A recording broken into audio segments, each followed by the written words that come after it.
ನಮ್ಮೆಲ್ಲರಿಗೂ ಕೂಡ ಇವತ್ತು ಜೀವನದ ಒಂದು ಸೌಭಾಗ್ಯದ ಕ್ಷಣ. ಬರೂರಿನಲ್ಲಿ ನಾವೆಲ್ಲರೂ ಕೂಡ ಇಲ್ಲಿಂದ ಬೆಂಗಳೂರಿಗೆ ಹೋಗ್ತಾ ಇರಬೇಕಾದ್ರೆ ತುಂಬ ಅಚಾನಕ್ ಆಗಿ ನಮಗೆ ಪ್ರಯತ್ನನೇ ಪಡದೆ ಒಂದು ಪುಣ್ಯದ ಅವಕಾಶ ಅಲ್ಲಿ ತೀರ್ಥಂಕರ ಭಗವಾನ್ ಪಾರ್ಶ್ವನಾಥರ ಪ್ರತಿಮೆಗೆ ತಲೆ ಬಗ್ಗಿಸುವಂಥ ಒಂದು ಅವಕಾಶ ಆ ಭಾಗದಲ್ಲಿ ಪ್ರಯಾಣ ಮಾಡೋರು ಎಲ್ರಿಗೂ ಕೂಡ ಸಿಗುತ್ತೆ. ಹಾಗೆ ಶಮನೆ ಮಾಡಿ ಸನ್ಯಾಸಿಗಳಿಗೆ ಹುಟ್ಟಿದ ತಾಯಿ ಬಿಟ್ಟರೆ ಬೇರೆ ಯಾವ ಬಂಧುತ್ವನೂ ಇಲ್ಲ. ಆದರೆ ವ್ಯಾವಹಾರಿಕವಾಗಿ ಹೇಳಬೇಕಂತ ಹೇಳಿದ್ರೆ ಪೂಜ್ಯ ಗುಣಧರ ನಂದಿ ಮಹಾರಾಜರ ಜನ್ಮಸ್ಥಳ, ಹುಟ್ಟಿದ ಊರಿನ ಋಣವನ್ನು ಕೂಡ ಅವರು ತೀರಿಸ್ತಾ ಇದ್ದಾರೆ ಅನೇಕ ಸಾಮಾಜಿಕ ಕಾರ್ಯಗಳ ಮುಖಾಂತರ. ಈ ಪರಿಸರದಲ್ಲಿ ಧಾರ್ಮಿಕವಾಗಿ, ಆಧ್ಯಾತ್ಮಿಕವಾಗಿ, ಸಾಂಸ್ಕೃತಿಕವಾಗಿ, ಶೈಕ್ಷಣಿಕವಾಗಿ ಬಹುದೊಡ್ಡ ಪರಿವರ್ತನೆಯನ್ನು ತರಲಿಕ್ಕಿರ್ತಕ್ಕಂಥ ಭಗವಾನ್ ತೀರ್ಥಂಕರ ಭಗವಾನ್ ಪಾರ್ಶ್ವನಾಥರ ಪ್ರತಿಮೆಗೆ ಇಲ್ಲಿ ಇವತ್ತು ಶಿಲಾನ್ಯಾಸ ನಡೆದಿದೆ. ಕಲ್ಲು ಬರಬೇಕು, ಕಲ್ಲು ತಮಿಳುನಾಡಿನಿಂದ ಬರಬೇಕು, ಏಕಶಿಲೆಯ ಪ್ರತಿಮೆ ಅದು. ಹೀಗಾಗಿ ಮಧ್ಯ ಮಧ್ಯದಲ್ಲಿ ಕಾಂಕ್ರೀಟ್ ಹಾಕಿ ಅಥವಾ ಮೊಳೆ ಜೋಡಿಸಿ ಕೂಡಿಸುವಂಥದ್ದಲ್ಲ, ಏಕಶಿಲೆಯ ಪ್ರತಿಮೆ. 151 ಅಡಿ ಪ್ರತಿಮೆ ಅಂತ ಹೇಳಿದ್ರೆ ಇನ್ನೊಂದು 10-20 ಅಡಿ ಜಾಸ್ತಿ ಎತ್ತರದ ಕಲ್ಲು ಬರಬೇಕು. ನಾನು ಪೂಜ್ಯ ಸ್ವಾಮೀಜಿಗಳ ಹತ್ರ ಕೇಳ್ತಾ ಇದ್ದೆ, ಆಚಾರ್ಯರ ಹತ್ರ ಕೇಳ್ತಾ ಇದ್ದೆ, ಈ ರಸ್ತೆಯಲ್ಲಿ 151 ಅಡಿ ಎತ್ತರದ ಕಲ್ಲನ್ನು ಹೇಗೆ ತಗೊಂಡ್ಬರ್ತೀರಿ? ಅವ್ರು ಹೇಳಿದ್ರು, ಬರೀ ಈ ರಸ್ತೆ ಅಲ್ಲ, ಅದು ತಮಿಳ್ನಾಡಿನಿಂದ ಬರಬೇಕು. ಒಂದು ಆಧ್ಯಾತ್ಮಿಕವಾಗಿರ್ತಕ್ಕಂಥ ಶಕ್ತಿ ಒಂದು ಸಮಾಜದಲ್ಲಿದ್ದರೆ, ನಡೆಸ್ತಾ ಇರ್ತಕ್ಕಂಥ ಕಾರ್ಯದ ಹಿಂದ್ಗಡೆ ಒಂದು ಸದುದ್ದೇಶ ಇದ್ರೆ, ಸಮಾಜ ಮತ್ತು ಲೋಕ ಕಲ್ಯಾಣದ ಉದ್ದೇಶ ಇದ್ರೆ ಆ ಕಲ್ಲು ಹಾಗೆ ಬರುತ್ತೆ ಎಲ್ಲರ ಸಹಕಾರದ ಜೊತೆಗೆ ಅಂತೇಳಿ ಅವ್ರ ಆಶೀರ್ವಾದದ ಸ್ವರೂಪದಲ್ಲಿ ಹೇಳಿದ್ರು. ನನಗೀಗಲೂ ಧರ್ಮಸ್ಥಳದ ಗೊಮ್ಮಟೇಶ್ವರ ಪ್ರತಿಮೆಗೆ ಕಲ್ಲನ್ನು ಸಾಗಿಸ್ತಾ ಇರುವಂಥ ದೃಶ್ಯ ನಾನು ಕಾಲೇಜ್ ದಿನಗಳಲ್ಲಿ ಹೋಗ್ತಾ ಇರಬೇಕಾದ್ರೆ ನಾನು 2-3 ಸಲ ನೋಡಿದ್ದೆ, ಎಷ್ಟು ಪಡಿಪಾಟ್ಲದು ಅಂತ. ಈಗ ತಮಿಳ್ನಾಡಿನಿಂದ ಕಲ್ಲು ಬರಬೇಕು, ಕಲ್ಲು ಬರಲಿಕ್ಕಿದೆ. ಇಲ್ಲಿ ಜನವರಿಯಿಂದ ಕೆತ್ತನೆಗೊಳ್ಳಲಾಗಿಲ್ತಿದೆ. ನಮ್ಮ ಎದುರುಗಡೆನೇ ಇನ್ನೊಂದೆರಡು ವರ್ಷದಲ್ಲಿ ಭಗವಾನ್ ತೀರ್ಥಂಕರ ಪಾರ್ಶ್ವನಾಥರ ಪ್ರತಿಮೆ ಇದೇ ಸ್ಥಳದಲ್ಲಿ ನಮ್ಮೆಲ್ಲರನ್ನ ಒಂದು ಆಧ್ಯಾತ್ಮಿಕ ಲೋಕಕ್ಕೆ ನಮ್ಮನ್ನ ಕೊಂಡೊಯ್ಯೋದಿದೆ. ಹಾಗೆ ಲೌಕಿಕವಾಗಿರ್ತಕ್ಕಂಥ ಶಿಕ್ಷಣ ನಿಶ್ರೇಯಸ್ಸು, ಹಾಗೆ ಅದ್ರ ಜೊತೆಗೆ ಲೌಕಿಕವಾಗಿರ್ತಕ್ಕಂಥ ಕಲ್ಯಾಣ, ಇದು ಕೂಡ ಬೇಕು ಅಂತ. ಎರಡು, ಕೇವಲ ಅಧ್ಯಾತ್ಮ ಅಲ್ಲ, ಅಧ್ಯಾತ್ಮ ಜೊತೆಗೆ ಲೌಕಿಕ ಕಲ್ಯಾಣ ಸಮಾಗಮ ಆದಾಗ ಜಗತ್ತಿಗೊಂದು ಶ್ರೇಯಸ್ಸು, ಲೋಕಕ್ಕೊಂದು ಕಲ್ಯಾಣ ಅಂತ ಹಿರಿಯರು ಹೇಳ್ತಾರೆ, ಪ್ರಾಜ್ಞರು ಹೇಳ್ತಾರೆ, ಸನ್ಯಾಸಿಗಳು ಹೇಳ್ತಾರೆ.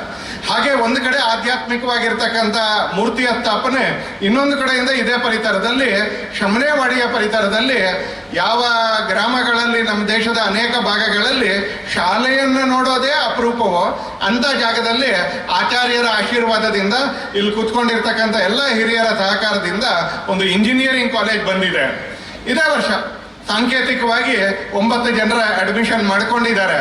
ಹತ್ರ 360 ಜನರನ್ನ ಅಡ್ಮಿಷನ್ ಮಾಡ್ಕೋದಬಹುದಾಗಿರತಕ್ಕಂಥ ಸಾಮರ್ಥ್ಯ ಇರತಕ್ಕಂಥ ಇಂಜಿನಿಯರಿಂಗ್ ಕಾಲೇಜ್ ಕೂಡ ಇವತ್ತು ನಮ್ಮೆಲ್ಲರಿಗೂ ಮಧ್ಯದಲ್ಲಿ ಬಂದಿದೆ. ಆಯುರ್ವೇದಿಕ್ ಕಾಲೇಜ್ ಬರೋದಿದೆ, ಅದ್ರ ಜೊತೆಗೆ ಆಯುರ್ವೇದಿಕ್ ಕಾಲೇಜಿನ ಜೊತೆಗೆ ಆಸ್ಪತ್ರೆ ಕೂಡ ಬರೋದಿದೆ. ಹೀಗೆ ಈ ಪರಿಸರದಲ್ಲಿ ಸಾಂಸ್ಕೃತಿಕವಾಗಿ, ಆಧ್ಯಾತ್ಮಿಕವಾಗಿ, ಶೈಕ್ಷಣಿಕವಾಗಿ ನಮ್ಮೆಲ್ಲರನ್ನ ಮೇಲೆ ಎತ್ತಲಿಕ್ಕೆ ಬೇಕಾಗಿರ್ತಕ್ಕಂಥ ಒಂದು ಬಹುದೊಡ್ಡದಾಗಿರ್ತಕ್ಕಂಥ ಪ್ರಯತ್ನವನ್ನ ಆಚಾರ್ಯರ ನೇತೃತ್ವದಲ್ಲಿ ಅವರ ಭಕ್ತರು ಸ್ವತಿ ಧರ್ಮಸೇನ ಭಟ್ಟಾರಕರು ವ್ಯಾವಹಾರಿಕವಾಗಿ ಅದೆಲ್ಲವನ್ನು ಕೂಡ ಪೂಜ್ಯ ಆಚಾರ್ಯರ ಪ್ರೇರಣೆಯ ಜೊತೆಗೆ ವ್ಯಾವಹಾರಿಕವಾಗಿ ಈ ಥರದ ಅನೇಕ ಕೆಲಸಗಳನ್ನ ಪೂಜ್ಯ ಧರ್ಮಸೇನ ಭಟ್ಟಾರಕರು ಕೂಡ ಮುಂದೆ ತಗೊಂಡು ಹೋಗ್ತಾ ಇದ್ದಾರೆ. ನಾನು ಇಲ್ಲಿ ನೆರೆದಿರ್ತಕ್ಕಂಥ ಎಲ್ಲರ ಪರವಾಗಿ ಆಚಾರ್ಯ ಗುಣಧರ ನಂದಿ ಮಹಾರಾಜರಿಗೆ ಹಾಗೆ ಧರ್ಮಸೇನ ಭಟ್ಟಾರಕರಿಗೆ ನಾನು ಇಡೀ ಸಮಾಜದ ಪರವಾಗಿ ಧನ್ಯವಾದಗಳನ್ನ, ಇಡೀ ಸಮಾಜದ ಪರವಾಗಿ ಕೃತಜ್ಞತೆಗಳನ್ನ ನಿಮ್ಮೆಲ್ಲರ ಚಪ್ಪಾಳೆಯ ಮುಖಾಂತರ, ಚಪ್ಪಾಳೆಯ ಸಂಕೇತದ ಮುಖಾಂತರ ಅವ್ರಿಗೆ ಅರ್ಪಿಸ್ಲಿಕ್ಕೆ ಅಂತ ಬಯಸ್ತೀನಿ. ಯಾಕೆ ಅಂತ ಕೇಳಿದ್ರೆ ಒಂದೇ ವಿಷಯ ಮಾತಾಡಿ ನನ್ನ ಮಾತನ್ನು ನಾನು ಮುಕ್ತಾಯ ಮಾಡ್ತೀನಿ. ನಮ್ಮ ದೇಶ ಹತ್ರ 1000 ವರ್ಷಗಳಿಂದ, 1000 सालों से हमारे देश के ऊपर कई सारे लोगों का आक्रमण चल रहा था. 1947 ಆಗಸ್ಟ್ 15ಕ್ಕೆ ಆಕ್ರಮಣ ನಿಲ್ತು, ಉಪಟಳ ಇನ್ನೂ ನಿಂತಿಲ್ಲ, ಕಿರಿಕಿರಿ ಇನ್ನೂ ನಿಂತಿಲ್ಲ, ಆದರೆ ಆಕ್ರಮಣ ನಿಲ್ತು. ಹತ್ರ ಒಂದು 700-800 ವರ್ಷಗಳ ಕಾಲ ಅಸಹಿಷ್ಣುವಾಗಿರ್ತಕ್ಕಂಥ ಮತಾವಲಂಬಿಗಳು ನಮ್ಮ ಮೇಲೆ ಆಕ್ರಮಣ ಮಾಡಿದ್ರೆ, ಅದಾದ ನಂತರ 300-350 ವರ್ಷಗಳ ಕಾಲ ಕುಟಿಲ ನೀತಿಯ ಷಡ್ಯಂತ್ರಕಾರಿಗಳಾಗಿರ್ತಕ್ಕಂಥ ಯುರೋಪಿಯನ್ರು ನಮ್ಮ ದೇಶದ ಮೇಲೆ ಆಕ್ರಮಣ ಮಾಡಿದ್ರು. ಅನೇಕ ರಾಜರನ್ನ ಸೋಲಿಸ್ತಾ ಇದ್ರು. ಆರಂಭದಿಂದ ಹಿಡಿದು ಇಲ್ಲಿವರೆಗೆ 47ರವರೆಗೆ ಅನೇಕ ರಾಜರನ್ನ ಸೋಲಿಸ್ತಾ ಬಂದ್ರವರು. ಆದರೆ ರಾಜರನ್ನ ಸೋಲಿಸಿದ್ರೆ ದೇಶ ಮತ್ತು ಸಮಾಜ ಅವ್ರಿಗೆ ಅಧೀನಕ್ಕೆ ಒಳಪಡ್ತಾ ಇರಲಿಲ್ಲ. ಮತ್ತೆ ಸ್ವಲ್ಪ ಸೋಲಿಸಿದವರು ಸ್ವಲ್ಪ ದುರ್ಬಲರಾದ ಕೂಡಲೇ ಇನ್ನೊಬ್ಬ ಹೊಸ ರಾಜ ಹುಟ್ಕೊಳ್ತಾ ಇದ್ದ. ಇನ್ಯಾರೋ ಸ್ವಾಮೀಜಿಗಳು ಬರ್ತಿದ್ರು, ವಿದ್ಯಾರಣ್ಯರು, ಅವರ ಹಕ್ಕ ಬುಕ್ಕರಿಗೆ ಪ್ರೇರಣೆ ಕೊಡ್ತಿದ್ರು. ಮತ್ಯಾರೋ ಸಮರ್ಥ ರಾಮದಾಸರು ಬರ್ತಿದ್ರು, ಅವರು ಶಿವಾಜಿ ಮಹಾರಾಜರಿಗೆ ಪ್ರೇರಣೆ ಕೊಡ್ತಿದ್ರು. ಹೀಗೆ ಮತ್ತೊಬ್ಬ ಹೊಸ ರಾಜ ಹುಟ್ಕೊಳ್ತಿದ್ರು. ಬ್ರಿಟಿಷರು ಯೋಚನೆ ಮಾಡ್ತಾರೆ, ಈ ದೇಶವನ್ನ ಸಂಪೂರ್ಣವಾಗಿ ವಶಪಡಿಸ್ಕೊಳ್ಬೇಕು ಅಂತ ಹೇಳಿದ್ರೆ ಬರೀ ರಾಜನನ್ನು ಸೋಲಿಸಿದ್ರೆ ಆಗಲ್ಲ ಅಂತ ಹುಡುಕ್ತಾರೆ.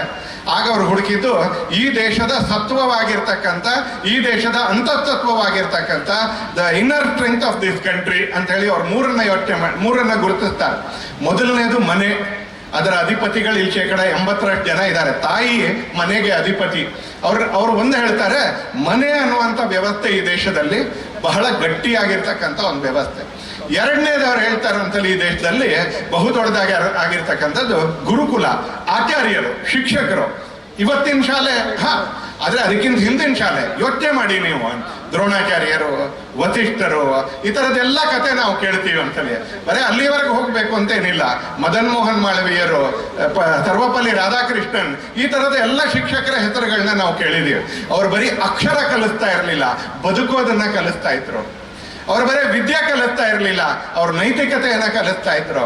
ಅವ್ರ ಕೇವಲ ಬದುಕುವ ಕಲೆಯನ್ನ ಕಲಿಸ್ತಾ ಇರಲಿಲ್ಲ, ಉಳಿದವರೆಲ್ಲರನ್ನೂ ಒಟ್ಟಿಗೆ ಕರ್ಕೊಂಡು ಒಂದು ಸಮಾಜ ಮತ್ತು ದೇಶವನ್ನ ಕಟ್ಟೋದನ್ನ ಆ ಶಿಕ್ಷಕರು ಕಲಿಸ್ತಾ ಇದ್ರು ಈ ದೇಶದಲ್ಲಿ.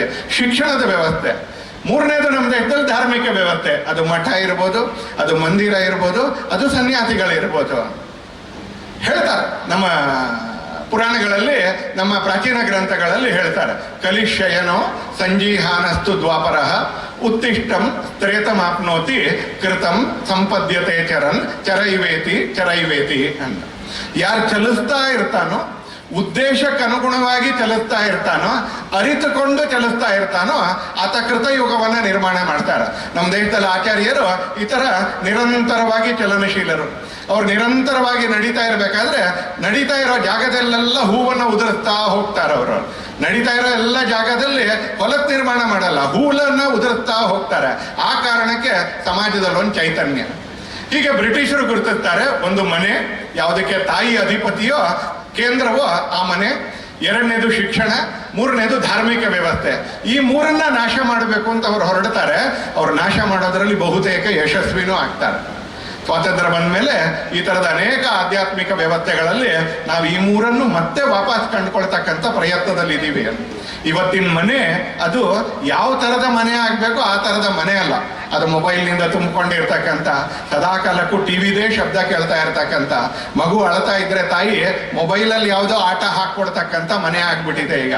ತಾಯಿ ಕತೆ ಹೇಳಲ್ಲ, ಮೊಬೈಲ್ನಲ್ಲಿ ಆಡ್ಕೋ ನೀನು ಅಂತ ಹೇಳ್ತಾಳೆ. ಮನೆ ನಿಧಾನಕ್ಕೆ ನಮ್ಮ ಮನೆ ಆಗ್ತಾ ಇದೆ. ಆ ಮನೆ ಆಗೋದ್ರ ಕಡೆಗೆ ಪ್ರಯತ್ನ ಪಡಬೇಕು. ಶಾಲೆಯಾಗಿ ಉಳಿಬಾರ್ದು, ಕೇವಲ ಅಕ್ಷರಕ್ಕೆ ಸೀಮಿತ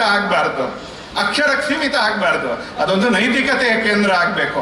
ನಿಧಾನಕ್ಕೆ ಈ ಥರದ ಎಲ್ಲರ ಪಾಲ್ಗೊಳ್ಳುವಿಕೆಯಿಂದ ಅದು ಆಧ್ಯಾತ್ಮಿಕ ಕೇಂದ್ರ ಆಗ್ತಾ ಇದೆ. ಅನೇಕ ಕಡೆಗಳಲ್ಲಿ ಇನ್ಕ್ಲೂಸಿವ್ ಎಜುಕೇಶನ್, ಸರ್ವ ಸಮಾವೇಶಿಯಾಗಿರ್ತಕ್ಕಂಥ ಶಿಕ್ಷಣ, NEP, ಈ ಥರದ ಅನೇಕ ವಿಷಯಗಳ ಮುಖಾಂತರ ನಮ್ಮ ದೇಶದಲ್ಲಿ ದೇಶಭಕ್ತರನ್ನ ನಿರ್ಮಾಣ ಮಾಡತಕ್ಕಂಥ ಶಾಲೆಯಾಗಿ ಪರಿವರ್ತನೆ ಆಗ್ತಾ ಇದೆ.